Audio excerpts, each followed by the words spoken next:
تو یہ شہباز شریف کی جانب سے جو رسپانس دیا گیا بھارت اس کو بھلا نہیں پائے گا.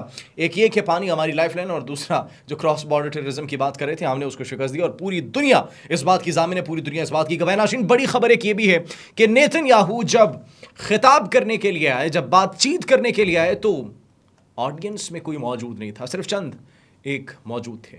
That was the time, that was the moment جب پوری دنیا کے سامنے دیکھ رہے تھے, سب عوام دیکھ رہی تھی, نیتن یاہو موجود تھے, لیکن یہ اس بات کا ثبوت تھا کہ کون نیتن یاہو کے ساتھ ہے اور کون غزہ کے معصوم فلسطینیوں کے ساتھ کھڑا ہے. سب ممالک, سب سربراہان وہاں سے چھوڑ کر, اپنی نشستوں کو چھوڑ کر واک آؤٹ کیا انہوں نے اس اجلاس کا, کہ ہم اس شخص کی تقریر سنیں گے, ارے ہم اس بندے کی تقریر سنیں گے جو کہ معصوم فلسطینیوں کے ساتھ کیا سلوک کر رہا ہے, ہم اس شخص کی تقریر سنیں گے جس نے غزہ کے اندر کیا حال کر دیا مسلمانوں کا.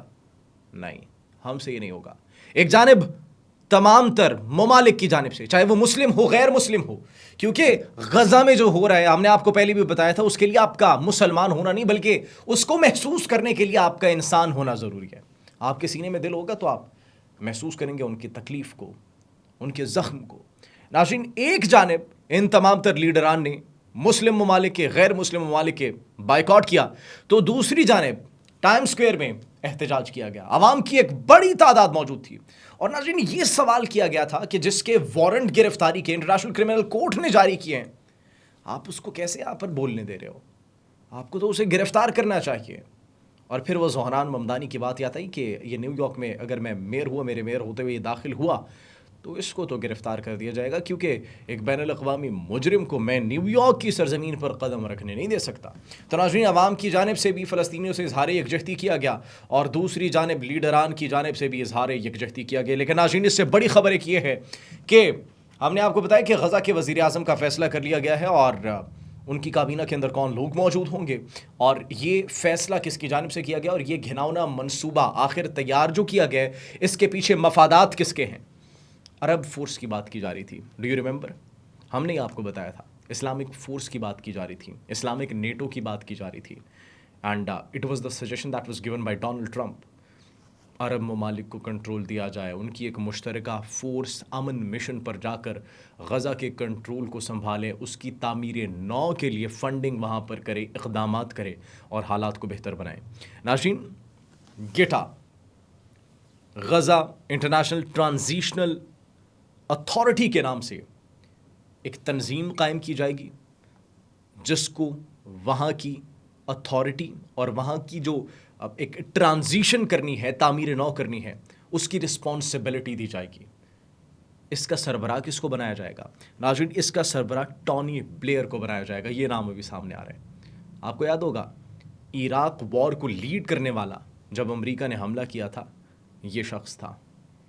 ایک متنازع شخصیت ہے, اور اس کی مسلمانوں کے حوالے سے اور مسلم امہ کے حوالے سے کوئی آج سچ اچھی سوچ نہیں ہے. اچھی سوچ کیا ناظرین, اس نے اقدامات بھی نہیں اٹھائے. اس کو جب ماضی میں فلسطین کے حال کو بہتر کرنے کے لیے اتھارٹیز کو جب دی گئی تھیں, اس نے مسلمانوں کے لیے کوئی اقدام نہیں اٹھائے. اس نے وہاں پر جاری نسل کشی کو روکنے کے لیے کوئی اقدام نہیں اٹھائے. اس نے کوئی عملی اقدامات کو عملی جامہ پہنانے کی کوشش نہیں کی.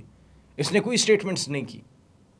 ناظرین اب اس شخص کو اس اتھارٹی کا صدر بنایا جانا, اور ناظرین اس کا آفس سب سے پہلے مصر کے ایک شہر اوریس میں ہوگا, اس کے بعد غزہ میں اس کو شفٹ کر دیا جائے گا. غزہ میں جب شفٹ کیا جائے گا تو پھر وہی بات جو ہم نے آپ کو بتایا تھا کہ عرب ممالک, ایک اسلامی ممالک کی جو فورس ہوگی وہ اس کے انڈر آئے گی. عرب ممالک کی, اسلامی ممالک کی اس فورس کو پھر غزہ میں شفٹ کیا جائے گا, جس کو لیڈ یہ شخص کر رہا ہوگا جو کہ خود ایک بہت بڑی متنازع شخصیت ہے. اور یہ سجیشن کس کی جانب سے دی گئی ہے؟ ڈونلڈ ٹرمپ کی جانب سے دی گئی ہے. اور ڈونلڈ ٹرمپ کو کس نے دی ہے؟ آبویسلی آپ سب جانتے ہیں, نیتن یاہو کی جانب سے, تاکہ وہ زبردستی اس طریقے سے انخلا نہ کروا سکے, بلکہ ایک سافٹ طریقے سے غزہ کے اندر اپنی آباد کاریوں کو بڑھا سکے, اور ایک سافٹ طریقے سے, پولائٹ طریقے سے وہ غزہ کا کنٹرول حاصل کر سکیں.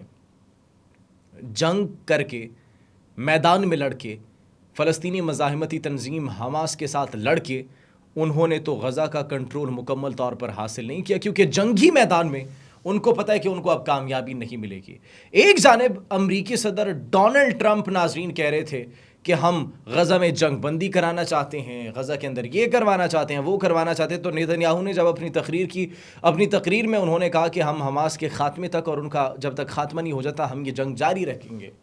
تو ناظرین یہ اب صورتحال جو ہے وہ دونوں سٹیٹمنٹس جو چورن ایک بیچنے کی کوشش کی جا رہی تھی, جو منجن بیچنے کی کوشش کی جا رہی تھی, وہ اب کھل کر سامنے آ چکی ہے. وہ جو پلاننگ تھی اب اس گیٹا کے تھرو امپلیمنٹیشن کرنے کے لیے یہ تیار ہو چکے ہیں. اور وہ عرب فورس, اسلامک فورس, ان کو بھی اس کے انڈر دے کر اس کو اتھارٹی دے کر اسرائیل کے مقاصد کے لیے, گھناؤنے مقاصد کے لیے استعمال کیا جائے گا. تو ناظرین اس کے اندر پھر کچھ ایسی شقیں, اس کے اندر کچھ ایسی آپ کہہ لیں کہ پلانز موجود ہیں جس میں غزہ والوں کو, فلسطینیوں کو زبردستی تو نہیں نکالا جائے گا, لیکن ان کو ناظرین آفرز دی جائیں گے, ان کو مراعات کے, اور اس کے ساتھ ساتھ کچھ ایسی باتیں کی جائیں گی کہ اگر آپ یہاں سے باہر چلے گئے نا تو آپ کو بڑی آفرز ہم دیں گے, آپ کو ہم مال دیں گے, آپ کو ہم دولت دیں گے, یہ دیں گے, وہ دیں گے. زبردستی نہیں نکالا جائے گا, لیکن ایک سافٹ طریقے سے, ایک منظم منصوبہ بندی کے تحت وہاں سے ان کا انخلا کیا جائے گا, کیونکہ یہ جانتے ہیں کہ جنگ کے میدان میں یہ لڑ نہیں سکتے. تو ناظرین یہ وہ پلاننگ ہے جو کہ منظر عام پر آ چکی ہے, اور یہ ایک بڑی خطرناک گھناؤنی پلاننگ ہے. اور ہم دعا کر سکتے ہیں کہ مسلم ممالک اس کو جتنی جلدی ہو سکے سمجھ جائیں, کیونکہ اگر یہ ہو گیا تو پھر ناظرین صورتحال جو ہے مزید کشیدہ ہو جائے گی, مزید سنگین ہو جائے گی. ساتھ ہی ساتھ ناظرین ہم نے آپ کو بتایا تھا کہ اقوام متحدہ میں پاکستان کے وفد کے ساتھ ایک اسرائیلی جاسوس کی خبریں اس وقت زیر گردش ہیں. وہ کون تھی ناظرین؟ ڈاکٹر شمع جنیجو, برطانوی نژاد پاکستانی صحافی ہیں, وکیل ہیں, اور ان کے متعلق آگے کہ یہ انہوں نے جو ہے صحافت کی ہے اور پی ایچ ڈی بھی انہوں نے کی ہوئی ہے. تو ناظرین یہ تنازع ایکچولی تب کھڑا ہوا جب سوشل میڈیا پر ان کے متعلق اسرائیل کے حق میں کچھ بیانات وائرل ہوئے, اور جب ان کے بیانات عوام تک پہنچے تو عوام نے سوال اٹھایا کہ یہ وزیر دفاع خواجہ آصف کے پیچھے کیا کر رہی ہے.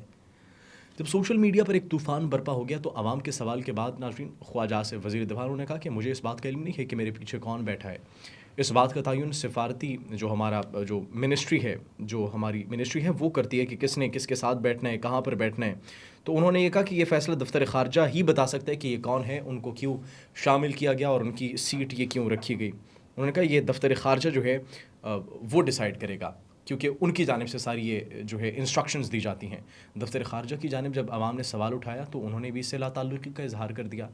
اب ڈاکٹر شمع جنیجو کی جانب سے بیان جاری کیا گیا اور انہوں نے کہا کہ وہ تو وزیر اعظم شہباز شریف کی تقریریں بھی لکھتی رہی ہیں خفیہ طور پر, اور ان کو جو ہے اس وفد میں شامل کیا گیا تھا, وہ وزیر اعظم شہباز شریف کے ساتھ ٹریول کر کے آئی ہیں.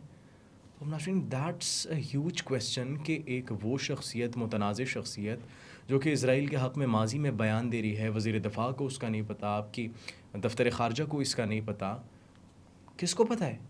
کون جواب دے گا اس کا؟ ابھی تک جواب کا انتظار کریں. ناظرین آپ اس بارے میں کیا سوچتے ہیں؟ کمنٹ سیکشن میں اپنی قیمتی رائے سے ضرور آگاہ کیجیے گا. اپنا بہت خیال رکھیے. اللہ نگہبان.